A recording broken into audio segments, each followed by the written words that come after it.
Chapter 19. The Maid and the Flower. But poor Rosa, in her secluded chamber, could not have known of whom or of what Cornelius was dreaming.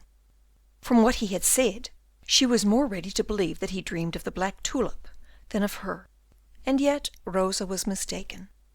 But as there was no one to tell her so, and as the words of Cornelius's thoughtless speech had fallen upon her heart like drops of poison, she did not dream, but she wept.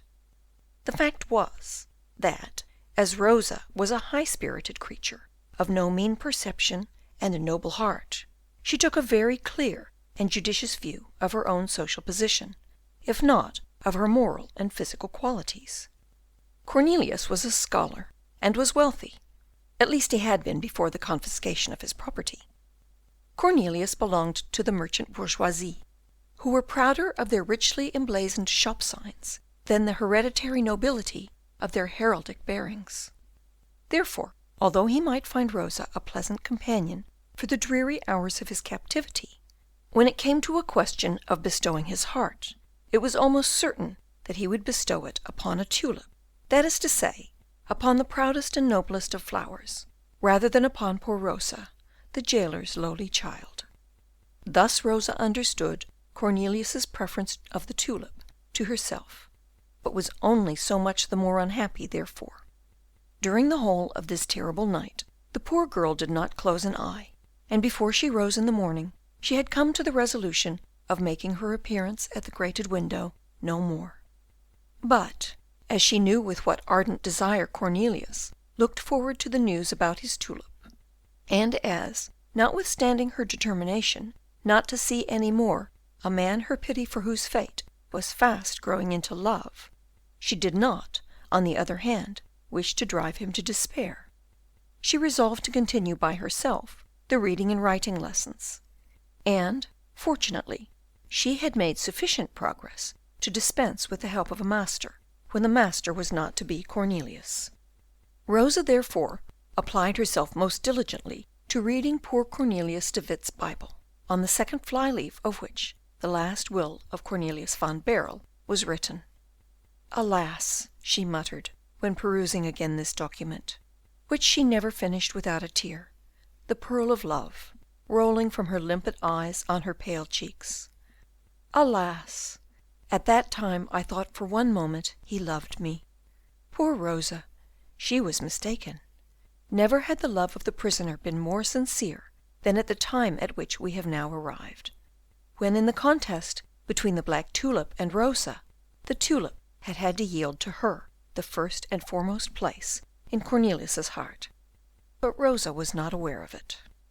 Having finished reading, she took her pen and began with as laudable diligence the by far more difficult task of writing. As, however, Rosa was already able to write a legible hand when Cornelius so uncautiously opened his heart, she did not despair of progressing quickly enough to write, after 8 days at the latest, to the prisoner on account of his tulip. She had not forgotten one word of the directions given to her by Cornelius, whose speeches she treasured in her heart, even when they did not take the shape of directions. He, on his part, awoke deeper in love than ever. The tulip, indeed, was still a luminous and prominent object in his mind, but he no longer looked upon it as a treasure to which he ought to sacrifice everything, and even Rosa, but as a marvellous combination of nature and art with which he would have been happy to adorn the bosom of his beloved one. Yet, during the whole of that day, he was haunted with a vague uneasiness, at the bottom of which was the fear lest Rosa should not come in the evening to pay him her usual visit. This thought took more and more hold of him, until at the approach of evening his whole mind was absorbed in it. How his heart beat when darkness closed in! The words which he had said to Rosa on the evening before, and which had so deeply afflicted her, now came back to his mind more vividly than ever, and he asked himself how he could have told his gentle comforter to sacrifice him to his tulip, that is to say, to give up seeing him, if need be, whereas to him the sight of Rosa had become a condition of life. In Cornelius's cell, one heard the chimes of the clock of the fortress. It struck 7, it struck 8, it struck 9. Never did the metal voice vibrate more forcibly through the heart of any man than did the last stroke, marking the 9th hour, through the heart of Cornelius. All was then silent again. Cornelius put his hand on his heart, to repress, as it were, its violent palpitation, and listened.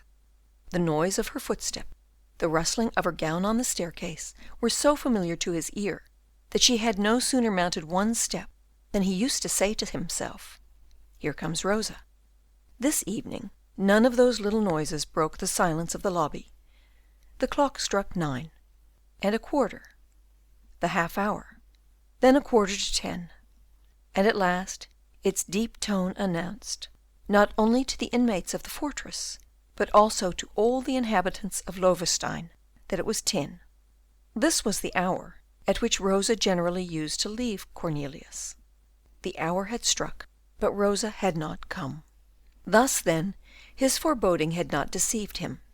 Rosa, being vexed, shut herself up in her room, and left him to himself. "Alas," he thought, "I have deserved all this. She will come no more, and she is right in staying away. In her place, I should do just the same." Yet, notwithstanding all this, Cornelius listened, waited, and hoped until midnight. Then he threw himself upon the bed, with his clothes on. It was a long and sad night for him, and the day brought no hope to the prisoner. At 8 in the morning the door of his cell opened, but Cornelius did not even turn his head. He had heard the heavy step of Gryphus in the lobby, but this step had perfectly satisfied the prisoner that his jailer was coming alone. Thus Cornelius did not even look at Gryphus. And yet he would have been so glad to draw him out, and to inquire about Rosa. He even very nearly made this inquiry, strange as it would needs have appeared to her father. To tell the truth, there was in all this some selfish hope to hear from Gryphus that his daughter was ill. Except on extraordinary occasions, Rosa never came during the day. Cornelius, therefore, did not really expect her as long as the day lasted. Yet his sudden starts, his listening at the door, his rapid glances at every little noise toward the grated window, showed clearly that the prisoner entertained some latent hope that Rosa would, somehow or other, break her rule. At the second visit of Gryphus, Cornelius, contrary to all his former habits, asked the old jailer, with the most winning voice, about her health. But Gryphus contented himself with giving the laconical answer, "All's well."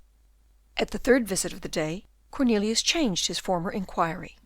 "I hope nobody is ill at Loewestein?" "Nobody," replied even more laconically the jailer, shutting the door before the nose of the prisoner.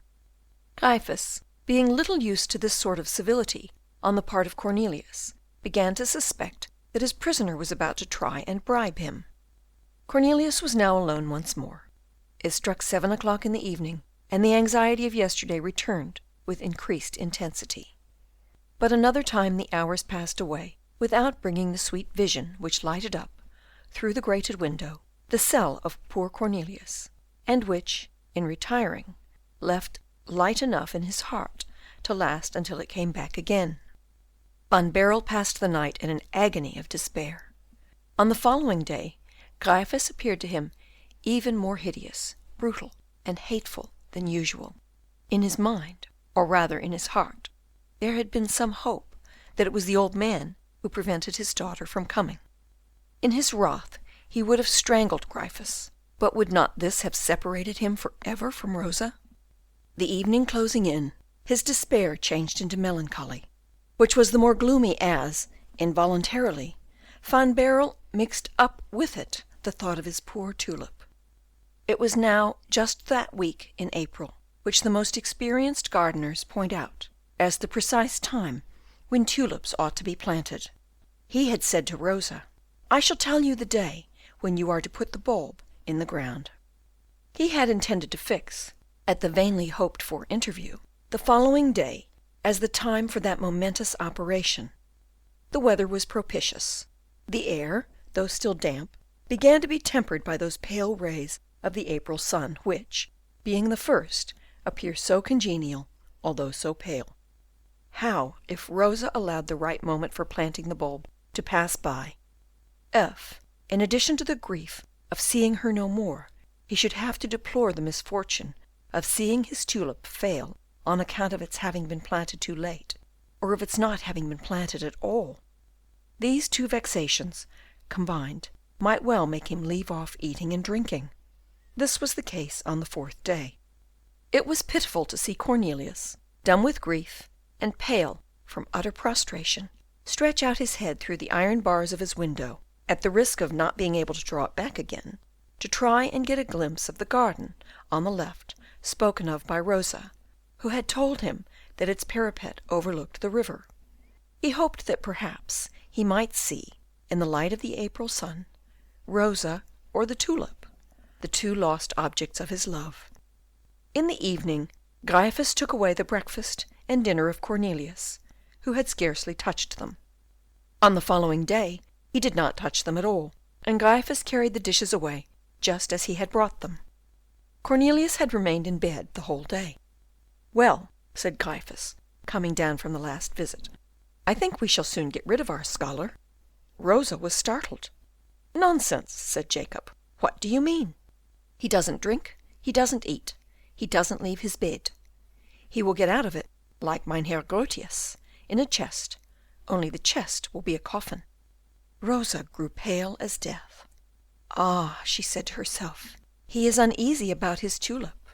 And, rising with a heavy heart, she returned to her chamber, where she took a pen and paper, and during the whole of that night busied herself with tracing letters. On the following morning, when Cornelius got up to drag himself to the window, he perceived a paper which had been slipped under the door. He pounced upon it, opened it, and read the following words, in a handwriting which he could scarcely have recognized as that of Rosa, so much had she improved during her short absence of 7 days. "Be easy, your tulip is going on well." Although these few words of Rosa's somewhat soothed the grief of Cornelius, yet he felt not the less the irony which was at the bottom of them. Rosa, then, was not ill, she was offended. She had not been forcibly prevented from coming, but had voluntarily stayed away. Thus Rosa, being at liberty, found in her own will the force not to come and see him, who was dying with grief at not having seen her. Cornelius had paper and a pencil, which Rosa had brought to him. He guessed that she expected an answer, but that she would not come before the evening to fetch it. He therefore wrote on a piece of paper, similar to that which he had received: "It was not my anxiety about the tulip that has made me ill, but the grief at not seeing you." After Gryphus had made his last visit of the day, and darkness had set in, he slipped the paper under the door, and listened with the most intense attention, but he neither heard Rosa's footsteps nor the rustling of her gown. He only heard a voice, as feeble as breath, and gentle like a caress, which whispered through the grated little window in the door the word, "Tomorrow." Now tomorrow was the 8th day. For 8 days Cornelius and Rosa had not seen each other. Chapter 19.